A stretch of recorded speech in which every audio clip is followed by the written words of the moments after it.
Hey guys, welcome to the episode 4 of the bonus episodes of the Teen Whisperer show, where you get to hear the stories and experiences of really amazing people. And in today's episode, we have someone who I have been following for quite some time and saw some really amazing interviews that she did. And she's internationally recognized business and personal growth coach and the best-selling author. Her writings have been published in many blogs like Huffington Post, which is sounds really cool when you introduce someone on a podcast. And most importantly, she's actually giving some free stuff and courses up to 90% off. So I have given them the link in the description, so you can go check that out as well. So ladies and gentlemen, with the drum roll, let's welcome Catherine to the show. So Catherine, welcome to the show.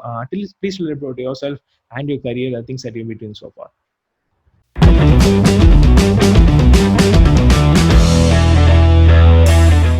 Thank you so much for having me. I'm very honored. I am an internationally recognized business coach, and I have just one mission to help people do what they love and make their business flourish. I focus on creating business models and visibility for people online so that they actually can achieve a free lifestyle and a life that they truly desire and want to live by doing what they love, not what they're forced to do.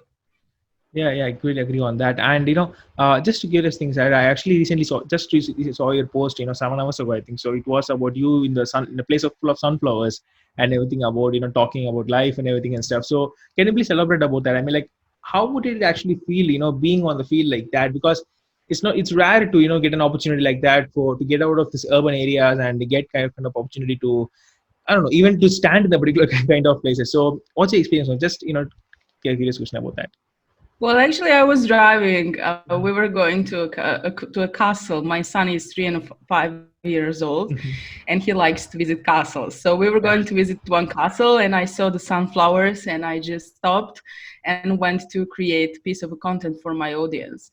And when you are in a place like that, when you feel the freedom, and when you stand on the highway like that, it's just feels like you're doing something incredible, and actually you want people to see that, and you want them to see that they can do that. There is not one person on this planet who can't do that if they just are committed, consistent, and really commit to that. Mhm. And that video was actually about when to step out of the corporate and how to start working on our own. And I gave a little bit of calculation about that. So I would recommend people to check out that because it's truly beneficial. Oh, that's great. And it's curious because when you said that, so people to get out of the corporate life and everything and stuff, do you think people will actually be ready even if they have the financial background, a really good financial background? Do you think people will be ready to do that? Because sometimes it's really scary when you are like doing something for so long and you're going out of that. So what's your thought on that? Do you think it's possible? Because I'm actually doing MBA right now. From India, and for us, it's like after college, it's like in the all over the world. After college, when you get into a job, like 9 to 5, it's stagnant stuff, and get married if possible. And do you think that it is possible for someone to get out from that easily from being doing so far? Well, I would say that depends on the level of personal growth where a person Mhm. is. So mostly the answer would be no. It's not just about Yeah. finances. It's more about the mindset and personal growth. I actually started as a personal growth coach, developing a system for emotional and intellectual growth. That is the prerequisite. We Mhm. need to be self-aware. We need to believe in ourselves, and we need to perceive ourselves as we want other people to perceive us. Yeah. And that's not an easy job. I lived in Yugoslavia when there was a war. I survived bombing. I survived deadly illness in 2008 when they told me I will live just a year and a half.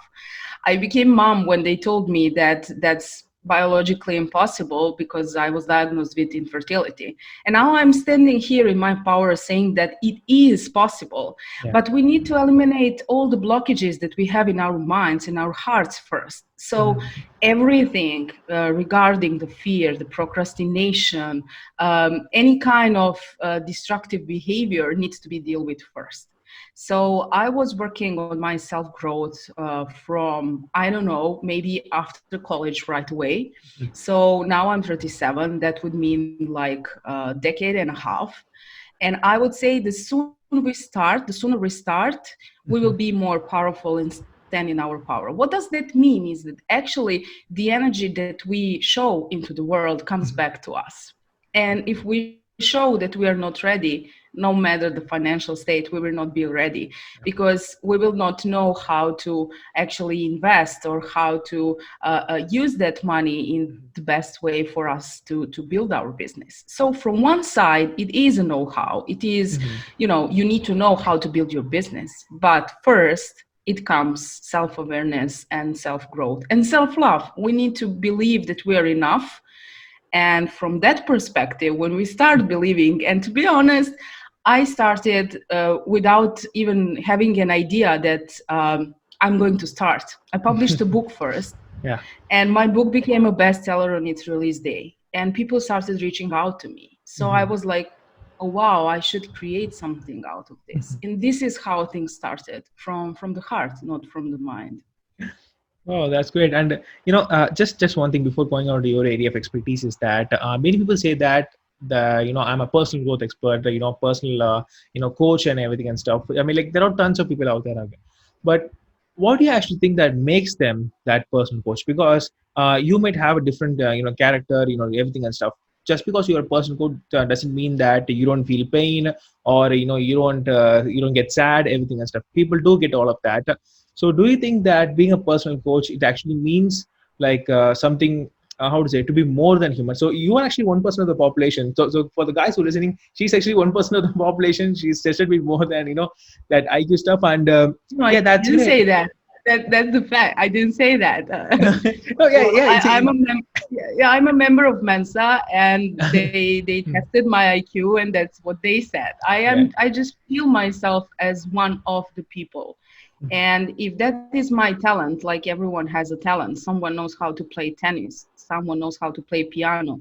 I have a specific brain potential which I can use. So that's why I'm using it. But being a coach, it's not about being smart, it's Mhm. about feeling, it's about connection with that person. Yeah. I honestly don't accept everyone to be my client, because Yeah. we need to be connected. If we want to achieve results, we need to understand each other. We need to be on the same page. We need to have similar point of view, or that person is ready to learn something new. It's very difficult to be a coach to someone who is ego based and someone who knows that they know all the best. Then they don't need a coach. A coach is a supporter. A coach is accountability partner. A coach is someone who is not giving you just knowledge, but it's holding you very close to them and you feel safe. And that's how I'm building my coaching. It's not just about getting results for my clients, but making them feel safe to go out there and really live their purpose. That's the core of the coaching. Yeah, yeah, and you're really right, because if there is someone like that doesn't set your vibe, it's extremely impossible to do. Because I actually do video editing and for some of my clients, and sometimes some people approach me saying that can you do this for me, and sometimes people approach me on LinkedIn. They won't even say hi Jeffrey or anything like that. They just simply like send a text like how much will you charge to do this? I mean, like there is not even a single human connection at start, but that itself means that you are not a part of the food chain. You're just someone who's out of it, just doing some stuff. So yeah, I can pretty much agree on that point. So coming on to the main thing is that you do video interviews, like so you have some of your clients or some people that feels you are interesting to. What do you actually think is the number one skill that actually required when it comes to doing video interviews? Because when you're doing video interviews, obviously that if someone is going to get a job, that actually might also come in handy for that. So what do you actually think is the number one skill required for that? Well, I believe we go again to our inner selves, because we need to be again safe and be very comfortable with ourselves coming onto camera. To be honest, when I made my first video, I published it in the closed Facebook group because I was afraid. That was in 2015. I thought I don't sound good. English is not my native language. I thought what people will say. I was like, oh my God, but I did it. And you know what happened? The group exploded. And after that one, I created another one and another one and another one. And then I realized, why wouldn't I share my space with other people so that my audience see them and they feel safe with me? And that's the main thing. People need to feel safe with the person who is interviewing them. Because if they don't know the person, which is most of the cases, Mhm. that person might ask a specific questions which are not so comfortable, right? Yeah. And if they are not at the right place and they don't feel safe with themselves, we Mhm. can have troubles. So video interviews are a little bit more tricky than podcast interviews. I'm actually working now with my podcast mentor and planning to publish a podcast in September because people said they like my voice, and I'm going to try that too. Wow, wow, wow. But podcast is much easier Mhm. than video Yeah. because people see you, they see your facial expression. Yeah. Whatever you say, those who know to read faces, they will read you. So, Exactly. it's very brave of you that you are actually doing both, video Thanks and for that. audio, Thank you especially for with that. me. No, I think sometimes it's actually people sometimes when I talk, people actually their face would be like just like that. They would be have that face, and I would be thinking like is it actually true that I am boring or is something like that? So I asked one of my another guest when I was doing podcast, and she said that sometimes they would just be themselves. That's their actual nature of doing that. Maybe that might be their actual face when someone talks. Maybe that's what their face of observation or keen or kindness, anything like that. So I actually stopped judging, people like based on their faces, anything like that. But it was really hard from the start because when you're talking and you're seeing those, like you said, when you're seeing some of the people's face, and sometimes you may get stuck, not able to talk further because after seeing that. So yeah, I can clearly agree on that. Yeah, please go ahead. Sorry for the interruption. No. I said it all. Please continue. Yeah, and that's the thing I think. So mostly it deals with the inner self, I guess. And if you made any mistake, how do you correct it? Now, like I said, sorry for the interruptions, sort of stuff. But if you ask a question that's uncomfortable with them, anything like that, which we might not know, like any personal question is possible. So how do you actually correct that? Any like English phrase for that, or is it like just sorry for that, anything like that? Well, I say be prepared. So I prepare my interviews, not like you didn't prepare me today, and I have no idea what are you going to ask Yeah, me. it's kind of my thing, just whatever they want to say they'll just say, because if they prepare, I kind of think that it's kind of go in a more robotic way, but your experience, so you can talk in a way like that. But I'm kind of an more authentic guy, I guess, kind of tricky, I Not think in so. the terms they prepare a text or Hmm. something like that, but Yeah. they are familiar with what I'm going to ask, Hmm. because every single person comes with a story, and Hmm. everyone should be authentic and give the best out of themselves. In order for me to know what is the best that they can give, I have to know their expertise and then ask them questions which will really help my audience. Yeah. So my interviews are called Expert Fun with Catherine. Now it's going to be the Catherine Biroy Show. Hmm. And they are focused on the expertise of other people who can help my audience to grow their businesses or affect their personal growth. So questions are different depending on the subject that we are going to talk about, Yeah. but that way their fear is eliminated. And that way they actually are coming to chat with a friend and have a coffee knowing what they're going to chat about. And that's why it looks so nice and so familiar and so on. I had few guests because I have a last part of my interview when I ask them quick questions and they have Hmm. like 10 seconds to answer me. And Rapid fire. that's for, heating up things a little bit. Hmm. Yeah. So I had a guest and she didn't want to know the questions, and that was very funny because she is a brilliant expert, and I knew that, Mhm. and she didn't know what I'm going to ask. But usually I say to people who I'm interviewing what we're going to talk about.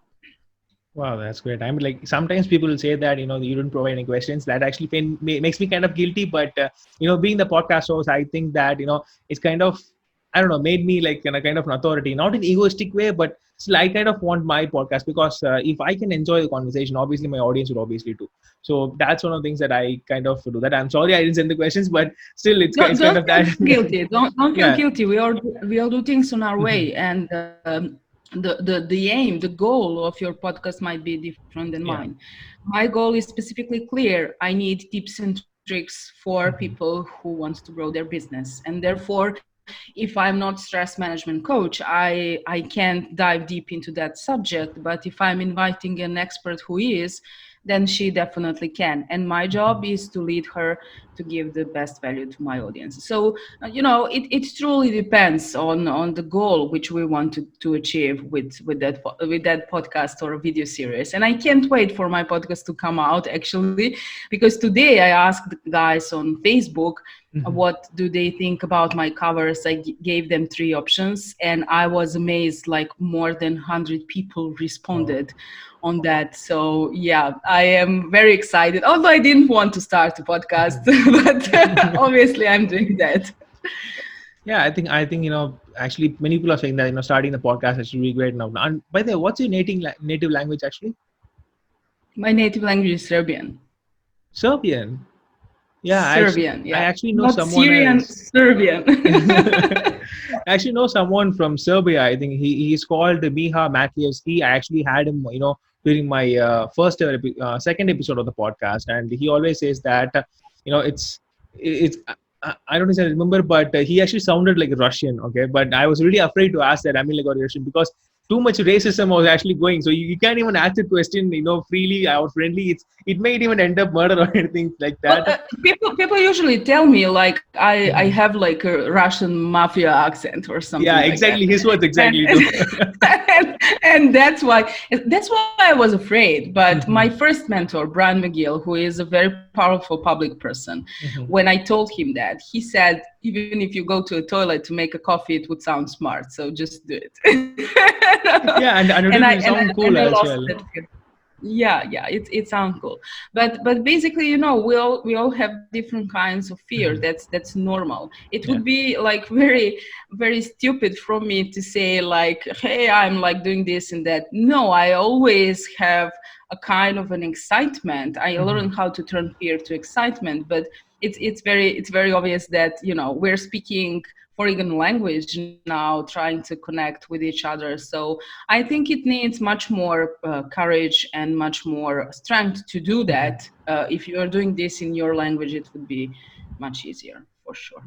Yeah, exactly. And sometimes, when you do things on your language itself, the reach might also be great because the localized language, everything and stuff, that might also do well. And just one, thing that you said you have a mentor, like this brand, Megil, I guess, is his name was. Yes, Brian McGill was my Uh, first mentor.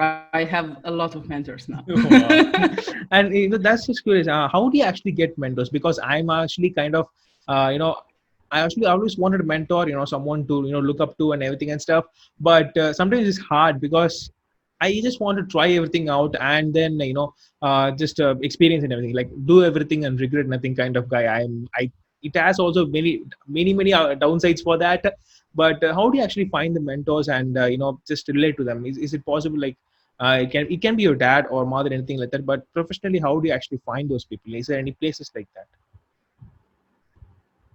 Well, it's different. It's different for each of them. For example, Mhm. in my case, when it comes to Brian McGill, to who I'm truly grateful, he had a Facebook group and I Mhm. made a video there and he saw me. So actually, he invited me to come to his Thought Leadership School. He picked up 100 of us Mhm.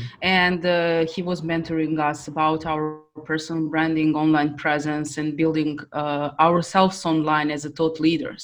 Mhm. And that was truly incredible experience because Brian is a New York Times, Wall Street Journal, and USA Today bestselling author. He has like 20 million followers, and he is truly a top level public person and influencer. And I was just starting out, so I listened to every single thing that he is teaching us, and especially because there was a time zone. So during the whole night, I was on Mhm. his calls Yeah. listening to that. So when I published my book, he supported me. He gave me editorial review, and that's why my book became a bestseller. It's impossible for someone unknown to Yeah. reach the high level of stage if it's not supported, right? But later on, one of the next people who truly helped me in turning my business was Jasmine Starr. She is she's running a membership site, and she has over 9,000 people paying her 30 to $50 per month. So we are talking about $250,000 per month. Yeah. And I was a member of that site. So Mm-hmm. she is sharing everything she knows with us. That's a kind of a mentorship too. So the other mentors are more focused on my personal growth, Mm-hmm. and that's actually through Mind Valley. So you Yeah. can search online. Yeah. That Yeah. Yeah. that mentor actually doesn't have to be like in person. What Mm-hmm. was the case in with me and Brian, but you can find people who are going just two steps in front of you. That's enough for you to learn from that person, and then you grow. It doesn't have to be such a huge distance Yeah. in success from you to that person, but I'm sure that people are very willing to help. That's very, very interesting, which I needed to learn. Actually, just Mm-hmm. ask and it will be delivered. So I would say search online and join some groups of people who are truly leading. You Mm-hmm. will meet them there, connect them with them on very human base, and it might happen that they will truly help you. Wow, wow, that's great. And just one thing is that I literally need to ask because this COVID-19 has been going on and everything and stuff. So now people actually, it's kind of they are more united than they ever were. Due to this COVID-19, everyone in their room. I mean, like they're virtually, of course. I don't know whether they would do it physically, face to face or not. So do you think, as a personal growth coach, do you think that it's possible that it will, lead to the physical, interaction? So like whatever they are doing, like this be Black Lives Matter or many things that happened, during this quarantine, but people actually kind of get together so well, like virtually saying that we should do this, we should do that. But when it comes to like everything is gone, like COVID is gone, and people are getting back to normal, is it possible the same situation, like the same togetherness will prevail? Do you think it's possible? You know what will happen? I know. The same thing like happened after the war in Yugoslavia. Nothing. So this huge talk about shift awareness and all Mhm. of that, it's just everything is on a personal base. And for me, this situation is teaching me to be more present and to develop my business on a certain way. And I actually Mhm. tripled my business during the COVID, Oh. because everything needs to be online. And Mhm. people who understand that everything needs to be online come to me to help them. Mhm. On the other side, when it comes to personal growth, every single thing is individual. So me as a mom who has 3.5 years old son, I'm very grateful for this time because I can spend the time with him at home and he doesn't go to kindergarten. So we're reconnecting. Yeah. In your case, that obviously doesn't matter, right? So Yeah. everything is very, very, very individual. Some people are losing jobs. Mhm. Some people are building their businesses. Yeah. But people who are losing jobs, they missed a certain point, and Mhm. that's the sign that that job actually wasn't for them. That's the sign that the system of corporations and all of that is actually made for 2% of people who are making money, and 98% of people are working for them.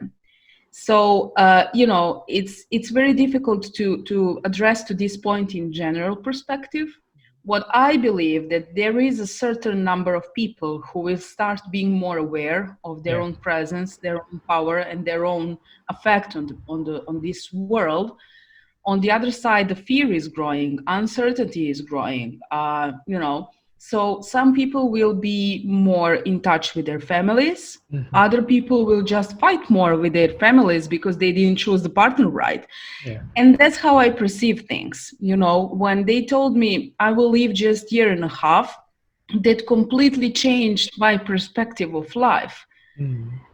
When you are faced to the wall like that, and I had the Coxsackie virus, which is like 10 times more difficult to handle than corona if it affects your heart, like in my case, and I overcame that with my own spiritual growth. Mhm. That I have just one note for people: Mhm. focus inside, not outside.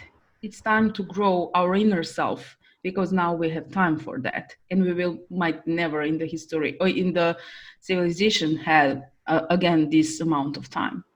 And if we focus on us, on our families, and on our businesses, then who cares what will happen after Corona starts when we are already on the Yeah. top, right? Yeah, you're right. And I think people actually become self-aware a lot after this, because people have lost jobs, and the one thing they will learn is that having a single job, without any side hustle or anything like that, would be totally devastating. People obviously would invest more on the side. And in India, what actually happened is that I really hope one thing is that there won't be any war waging on China, or in the US. That's the major thing that's going to happen, maybe in the next 6 months or anything like that. So they actually banned something called TikTok. I think you're aware of this app called TikTok. Mm-hmm, It's mm-hmm, actually, mm-hmm. and India is the number one user of that app, and we actually use a lot for entertainment and everything and stuff. And some people actually really hate that app. For the people that they're using, they actually post some. Sometimes they post nasty stuff, and sometimes they post stuff that's actually really embarrassing and stuff. So when it got banned, like every meme creator, okay, it's like a war between in our country, like meme creators versus TikTokers. That's how the war actually wages. So every meme creator actually praised the Indian government, and just trolled a ton of times the TikTokers. So when I saw that, what I actually got from it is that people are really one-side minded. It's just that they think that only bad, extreme bad stuff can only happen, and they think exactly about it. And it's really hard. It's to get out of that as well. I mean, like, I've been, after 6 years, I was in studying in boys' school, and when I entered into a co-ed education, I saw things really differently. I mean, like, what was this world? I had no idea what it was. Because seeing tons of girls and me being a guy, like after studying 6 years in a boys' school, it was different. It was really, really different. I didn't only recognize that how one-sided actually works. So, yeah, I think the only thing I don't hope is that the war comes after, because if the coronavirus couldn't kill us, definitely the war would. So that's the only thing I'm really afraid of it. And just next thing I just want to jump is that about the LinkedIn, like how you getting really get engaged into LinkedIn and everything and stuff. So any specific tips on that, how to grow your engagement? And I just wanted to make a point which is actually not in the internet, if that's possible. Something that's not in the internet, something of your own version that you created. Well, actually, I mentioned Jasmine Star. In her group, once they asked me the same question, and when I gave them like 10 major tips, they started calling me LinkedIn Ninja, and that's what sticked to the whole process. If you ask me for one major tip, that's for sure video content. And a video content needs to have a specific video formula which is in alignment with marketing strategies in our business model. So it's not just like we are posting videos, but when you watch my videos you will notice that there is an intro which is specific, there is an outro which is specific, Yeah. and there is a core where I'm giving the value. And why video content and not pictures and text? Because people see you, people hear Yeah. you, people rely to you, and people trust you. And that is what you want to achieve. So there are a lot of tips from technological side. I was Yeah. programmer 13 years, so I get social media differently. Wow. And I kind of guess what's happening behind the scenes, so that's why I can grow faster, and that's what I'm learning my clients. But if you are thinking about million other things what to do, just do video and you will be perfectly fine. And just add to that point, is it actually video on like posting directly on LinkedIn, or just for share it on from YouTube, to share it on LinkedIn? Because I've seen what I've seen. Someone said that native content is really great on when it's come to LinkedIn, rather than something shared. So what's your point on that? Only uploading Mhm. shared things on LinkedIn don't work good, because LinkedIn doesn't want you to promote other social media. They want us to be there, and they're giving us 100% of organic visibility, which none Yeah. of other social media gives us. Yeah. And when you see the visibility on the video, that Mhm. means that actually that number of people really watched your video more than 30 seconds, Yeah. and you will see much more visibility on picture, but that means that they just saw it. Mhm. So in terms of visibility, it's much valuable lower visibility on video than higher Mhm. visibility on picture and text. And then you can know by that numbers how many people watch your videos, and then you create more. And then you create more of the similar videos, like giving them tips and tricks around that subject. But also any kind of engagement on LinkedIn, like from other people to your post and from you to other people posts, it's very, very beneficial because LinkedIn likes us to connect and to exchange thoughts and all of that. So the more you are active there, the more visibility you will have. There is one more very important thing which I Yeah. would like to share, and that is SSI, that's called Social Selling Index. Mm-hmm. Everyone should search for their social selling index on LinkedIn. Mm-hmm. I'm actually in 1% of industry and 1% in the world Mm-hmm. and my network. So that means that my profile is set for a high level sales that can be achieved. And they will give you a specific statistical data on which element you need to work more. So they will give you like percentage for your personal brand, for your engagement, for everything. And then you will see on what you need to invest more time and grow your profile to that 1 or 2%. Then you get more visibility, and that's how you Mm-hmm. start rolling. Wow, wow, great. I'll definitely put that point in the description so that people actually go straight down to that, if in case anyone one of you wants to hear. And just two things before closing is that first is your blogs. So you said that in your bio it was actually done. You got your blogs posted in Huffington Post and many of the big things. So do we actually need as your native language is in English, I mean, like, not in a bad way, just saying, in English, is it possible that for someone like who doesn't know a lot of English but having good content, is it possible to have those kinds of skills for that, like posting those kinds of blogs? Or do we need to study like content writing or copywriting, and get really great in English, anything like that? Is it what are the ways that's possible? At the beginning, I had an editor. Mm-hmm. He edited my book and he edited all my content on social media. Mm-hmm. Later on, I did learn copywriting by Mari Forleo from the Copy Cure. So I took it on my own. But when you say a blog, when you post something on Huffington Post or Thrive Global, McGill Media, or some Mm-hmm. high level platforms, those are more articles. There is a difference when you write an article and when you write a blog post. Oh. They have a specific structure which you need to follow. You need to know how to do that. You have to check first, for example, on Drive Global, what are they publishing, what are they accepting, what is the form of that article, how you can express yourself in that way. So I would say if your English is not perfect, you would need an editor at the beginning. And later on, when you start working on yourself and develop that skill, it actually at the end is not important because you are Mhm. growing your personal brand. People start recognizing you, and based on that, they don't even care if you make a mistake. Yeah, I guess because there's this guy called Asad Shah on Instagram. He's actually a digital marketer, and he, like how to say, intentionally he does mistake when he writes in the description, like in Instagram captions. Whenever he writes, he intentionally makes mistakes because when he does that, he gets comments saying that that's is wrong, this is wrong, this is wrong, this is wrong, something like that. And obviously, he says that I intentionally did that, so you will comment and get more engagement on the post. So it's kind of negative, promotions, things like that. So yeah, I think, I mean, your case is different. I mean, like, people don't mind the mistakes, everything, if the content is good. So yeah, I agree on that. And this is kind of thing that I always ask my guests, to be out of the box question of the podcast. It's actually morning there or night, your timing? It's 6:10 p.m. PM. Okay, super. So who was the last person that you made smile today? My son. Yes, sir. That's good. That's good. Yeah.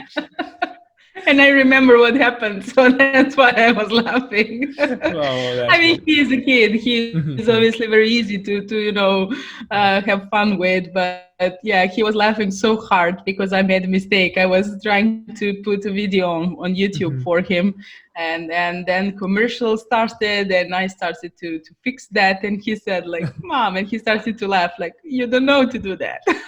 So he fixed it. Yeah, I think kids these days are going to be really intellectual than what we have learned for 20 years. They will actually going to learn in 2 years, I guess. That's how it's going to be, because even a year elder guy than me. He younger than me. He's actually really really smart than me. So I mean, I've been doing stuff for 2 to 3 years, and he has done it for just in a year. He has perfected it, and it's really Yeah. scary because if they are going to do that, I mean, like, what will guys like me get job, and they will be laid off immediately? When someone they get graduated. So yeah, Yeah. it's really scary, I guess. Oh, and the reason why I wanted to ask the question is that it was actually asked by no, one of my guests. It's called Super Joe Pardo. He's actually a Facebook group activist and everything. So he actually said, if you could answer the question, in 5 seconds or 10 seconds, then you're actually doing great in your life, because mostly it's all about people making impact on people. If you could do that, then obviously it's really good. So that's one of the reasons why I always ask my guests, like, what's the thing. And some people may think a lot, and I will be like, oh my god, you're thinking a lot, don't think, just say it right away, it's not good. And yeah, I think it's great on that. So just one final thing before closing is that you actually created a quote, I guess, which actually reached millions of people, and so it's got really hit, some quotes that you have written so back, I think so. A Quote. quote, yeah, a quote. QUOT, yeah. I think my Like pronunciation is well. like programming. You think what I was doing as a programmer, or No, no, I it's don't understand. the one that you said that your quote actually got a million of. This it's a sentence, I guess. So Q. Oh my God, why am I blabbering right now? Quote. A Yeah, quote. yeah. Yeah, Okay, yes, my like my quote. accent is not that much I perfect, I was guess. no, it's okay. I was thinking, wow, why he's asking me about coding now? But okay, I Oh, can talk coding. Oh, about you it actually thought too. of that. Oh my God, I need to improve my language, I guess.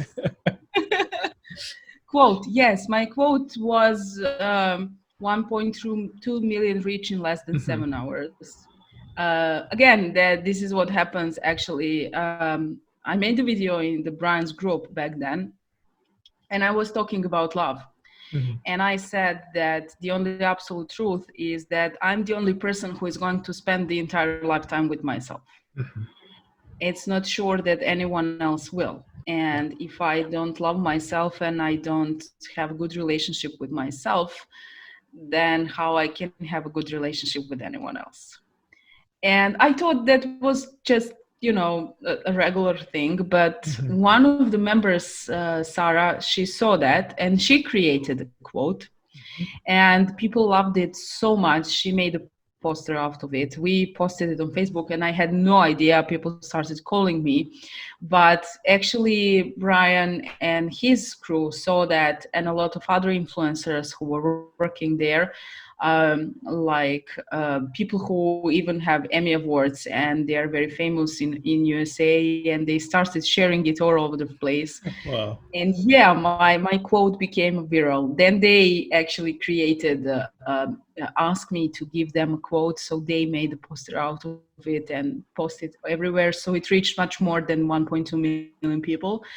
And I'm so happy because it's not about business, it's not about, Mhm. it's about love. And that's Yeah. that's why actually it truly touched my heart that people reacted so well.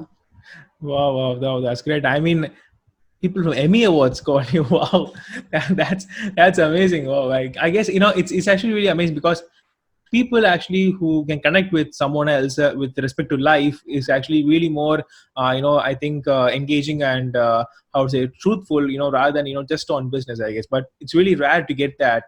So great one. Just curious. I know this is actually out of the box, but I didn't ask anyone else. But you said about love. Do you think a mother's love was great or father's love was great? I You don't should know. answer, not based on what gender you are. You should answer based on, like, someone, like, let's say, someone, like, in a general way. Okay, because I know your mother, obviously, the answer would be like that. But just tell me, I mean, like, this is not, I've never asked anyone, but you said about love, and after being what you have been through, so just curious enough to ask that. Are the mothers what? I didn't understand. Sorry, is the mother's love great or father's love great? Love, great. Which love is great, mother's love or father's love? Oh, yeah, that depends. That depends big time, because if we talk about my parents, then it would be mom. If we talk about my son's parents, then it would be both of us, because we are very, very similar. So, That's a safe zone, I yeah, guess. yeah. Wow, wow, wow, amazing, amazing. Oh, thanks so much. Really, really, it's been a wonderful chat, and I really got a lot of things from you, and it really means a lot. And guys, a lot of things has been discussed in this podcast, and I've given a link in the description so you can go and check that out of the timestamps and what she has, got for you and everything. And it's really amazing because it's not easy to find someone so clever and so humble. So it's really rare to find someone like that. So make sure you go and just ask any question if that's possible, and you can. If you have any questions, you can leave in the comment section below. I'll direct it to her or me. I know I'm talking a lot fast because it's really amazing. And so for that, so is there anything else you want to ask me? Yeah, I had a very, very beautiful time. So Mhm. I would just say go for it and continue doing that because you're doing an incredible job. And I will definitely support you along the way. So yeah, just keep going because you said you are finishing college now, Yeah. a master actually, and yeah, just stay focused and concentrate on what you love the most, and everything will be fine.